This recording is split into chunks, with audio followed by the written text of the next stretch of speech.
into our Q&A segment. This is where we're happy to address any questions you have about data mining and predictive analytics. You can consider this our free consulting segment of the webinar, Access to the Modeling Agency's Advanced Analytic Gurus. Now, we have some changes going on. Tony's actively training today. He's going back to check on the room. They are getting near to wrap up at Central Time, and he's going to do his best to come back before we wrap up the Q&A. Scott Terry, he often drops out while Tony's doing his presentation and comes back in, but I understand he may not be able to. At the same time, knowing that Tony's training today, we've invited Keith McCormick. Keith's a former SPSS and IBM trainer and consultant who's also a highly accomplished author and making a solid name for himself in the speaking and training circuit. So we're grateful to have Keith contributing to the Q&A segment as well today. So each question that you submit will receive a perspective from myself and Keith for the remainder of the Q&A.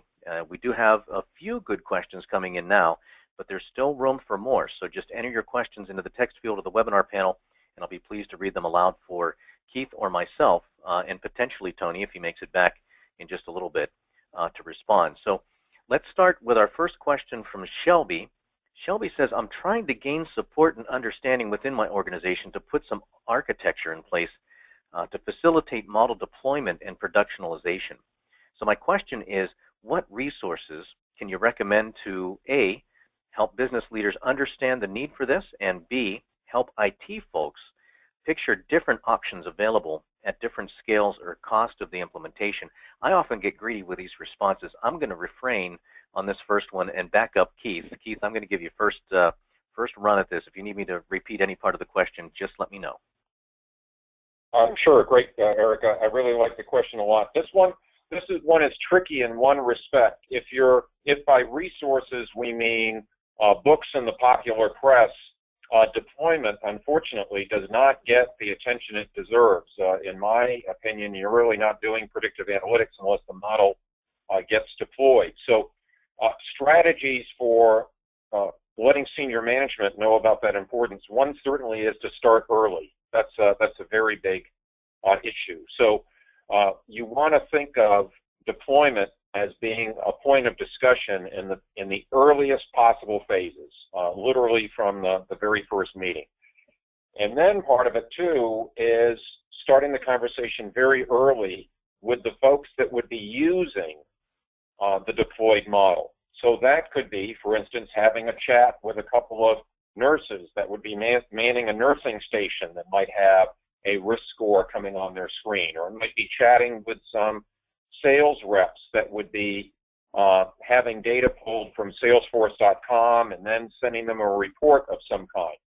So starting early is certainly a big part of it.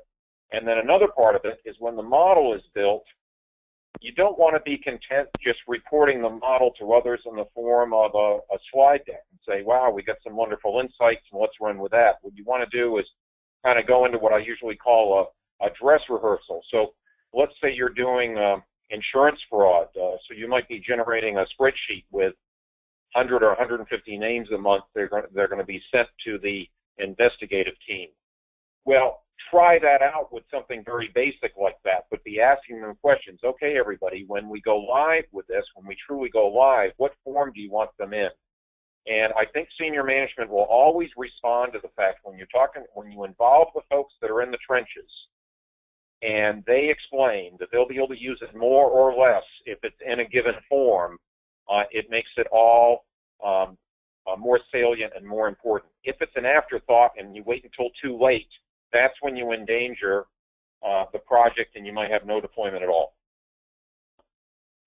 That's a fantastic response, Keith, and great considerations. I think it aligns a lot with some thoughts that I had given to this as well.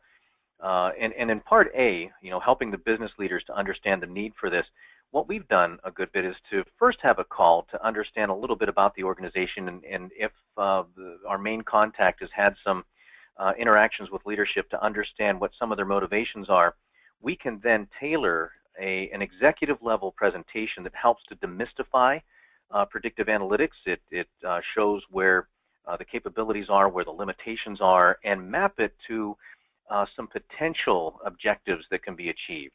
Now, those objectives, once you go into more of that comprehensive assessment that we were talking about, earlier in the presentation and during my introduction, those sometimes can eliminate some of the objectives that originally the team may want, because when we look at various aspects of the situation, of the environment, of the resources available, many times they won't support certain objectives. Most times we can. And then there are ways to prioritize them. And if we can speak to some of those, at least by asking a few questions, and do that kind of an executive level presentation, speaking the kind of language that they appreciate and can consume, that is a great way to really at least get the clearance for a pilot level project and start to steer them toward the kind of approach that's required for predictive analytics. And the wrong approach is really to hire a number of data scientists. I see this a good bit, and give them access to data and hope for good results. And I don't need to explain that further because you've just been through this webinar and you've seen where the pitfalls are of that approach. So it really gives them the right mindset. It lets them know where there are friction points and how to get around them, and alleviates a lot of the common concerns that we encounter with leadership, while being very straightforward with where there are challenges and there are substantial rewards. So it can really, the biggest risk of all is just sitting this out and continuing with gut level decisioning. So as part of that comprehensive assessment that I was mentioning, that's where a seasoned analytic professional like Scott or Keith or Tony can arrive at a report that, again, prioritizes the greatest analytic opportunities. It looks at organizational capabilities and limitations, as well as environmental requirements that can contribute to or draw from and sustain the modeling operation. And as part of that, that's where you can look at how would an analytic operation be deployed, what's required by the environment, what's required by the staff in order to maintain it. And that doesn't come freely. You have to ask the right kind of questions. You have to look in a thorough manner around the environment. And just like Keith had said, you have to bring the future into the present and even do a mock deployment to see how it would operate in that way. So hopefully that gives you a couple of different perspectives of what to consider, both for shifting the mindset of leadership a bit and looking downstream at how this would be deployed. And we can't give you a specific answer to that because it very much is highly situational. There is a standardized way to approach making this, adapting the process to your situation and to your environment. But that process thereby makes it very specific and fitting to your resources, the objectives, the environment, and the rest. And that's really how to arrive at results that will be purposeful and understandable and accountable and measurable and sustainable. So that's really what we like to convey and teach, and we are grateful for the question. Thanks very much, Selby. Let me mention, I've got another question here, but a very quiet group today.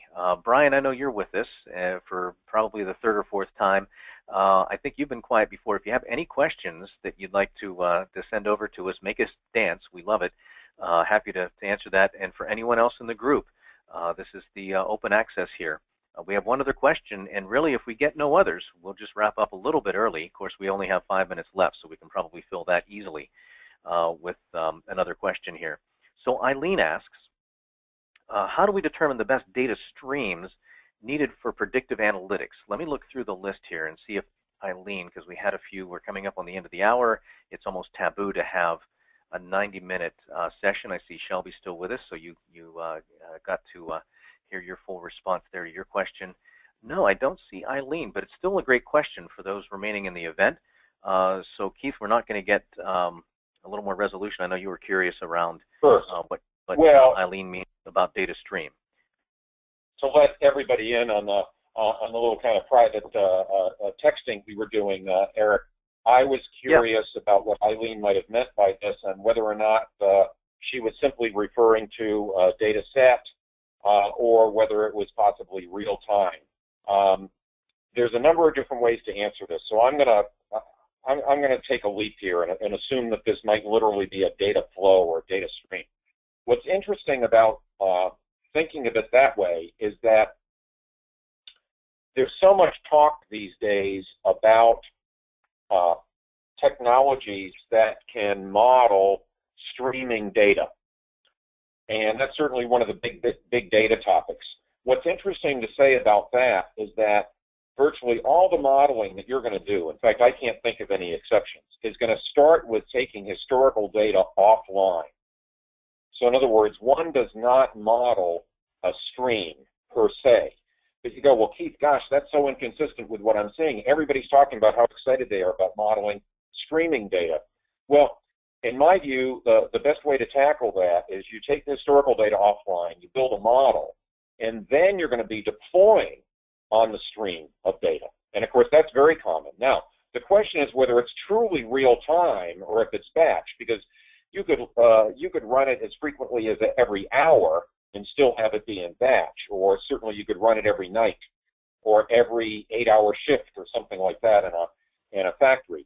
Now what becomes fascinating is once that model is deployed, can you use some of these real-time modeling technologies to constantly be updating the model to check to see if the model has degraded? Because you would expect over time that that's going to happen. And that is a fascinating application of these technologies, and they are indeed powerful for that reason. But what a lot of people get confused about, I think, is that we build the original model on the streaming data, and that's almost never the case. But the notion that the model could be rebuilt on streaming data and constantly update itself, that's pretty fascinating stuff. Now, not everybody's going to have the special tools or the time to do a model like that, but obviously that's very powerful stuff, and that's something that these technologies is making more possible. That's a fantastic consideration. I'm going to chime in with kind of a project manager's perspective on this, not so much with the mechanics of real-time streaming, although when Eileen says data streams, I too think that she's talking about real-time. And I'll say that a lot of the projects that we encounter, there have been many times where the practitioners feel that there should be a real-time approach to the problem, and when we step back and really look at the problem design, find that it's not always necessary. There are certainly cases where real-time analytics is applicable and beneficial, but it's a vast minority of the time. And pardon me.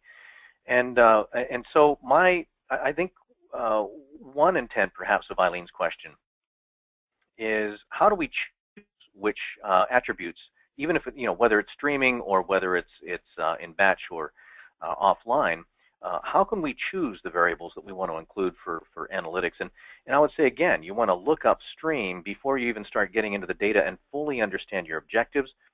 Work with your subject matter experts. Like Tony said during his part of the presentation, they know what's allowed, what's not allowed. It may eliminate some variables from consideration for analytics. It may require that some not be included. So you want to understand what vectors, attributes, or variables that might apply. Now, if you're in doubt, I would say by all means include it, because the models are objective. The SMEs often are subjective, and if you're in doubt, the model can determine, if we did a good job at really defining what the objective is, the model is going to determine which attributes do have predictive value for that particular objective. And on a later cycle in your data exploration preparation, you can eliminate the ones, if you're looking to make a really efficient model, you can eliminate the ones that really have a low threshold in their predictive value, or those that are really collinear. So that's another consideration as far as how do you determine which data streams to utilize. So hopefully, Eileen, well, like I say, Eileen has left, but hopefully that was beneficial to those who were able to remain for a full 90 minutes. And I commend you, I salute you for staying in a webinar for a full 90 minutes. We had really good retention for today's event, but at 30 minutes past the hour, we'd better draw this event to a close. And again, it was kind of a quiet group, but hopefully you got a lot of value out of the questions that we did have. I'd like to thank our attendees today for your sustained interest and your active participation in those polls, as well as Scott and Tony for their great segments, and Keith for your fantastic Q&A contribution. Even though the questions were brief, the responses I think were phenomenal. I appreciate it, Keith. We'll follow up shortly with an email. Oh, I'm sorry. Go ahead, Keith. I was just thanking the group. Sure. No, and yeah, we're grateful to have your participation there, especially with Tony busy and Scott was not able to re-enter. So certainly grateful that you were able to join us today. So what we're going to do is follow up with an email with some resources and suggestions that we hope will be useful to you. And from there, we'll hope you've offered permission for us to stay in touch through the Modeling Agency's newsletter and that you'll consider joining us at a public training event soon. Make sure to register early to secure one of the few remaining very early bird discount spaces for San Jose in December, or look ahead to Orlando in February or Washington, D.C. in May if the timing and location work out better for you. And keep in mind that your colleagues can join you anytime for 30% off at the same event. Now, if you don't have a training or travel budget but would like the guidance of a seasoned mentor like Scott, Keith, or Tony, you might be interested in the Modeling Agency's Escort on Call program. Escort on Call is essentially a retainer account that provides remote open access to a TMA senior consultant. Simply open up an Escort on Call account and you've instantly added a wealth of experience and capability to your existing bench without expanding payroll, administrating complicated contracts, or taking elevated risk on larger commitments. We'll get you the answers you want, guide you through it, show you how it's done, implement any data mining tasks you may wish to delegate, and then remain on call until the next time you need us. And meanwhile, when we're not actively working, you're not paying a dime. So a link to the Escort on Call description page will be among the resources included in the follow-up email. On behalf of myself, Scott, Tony, and Keith, thank you again for attending Data Mining Failure to Launch. Have a very pleasant afternoon and evening, and this brings the webinar broadcast to a close.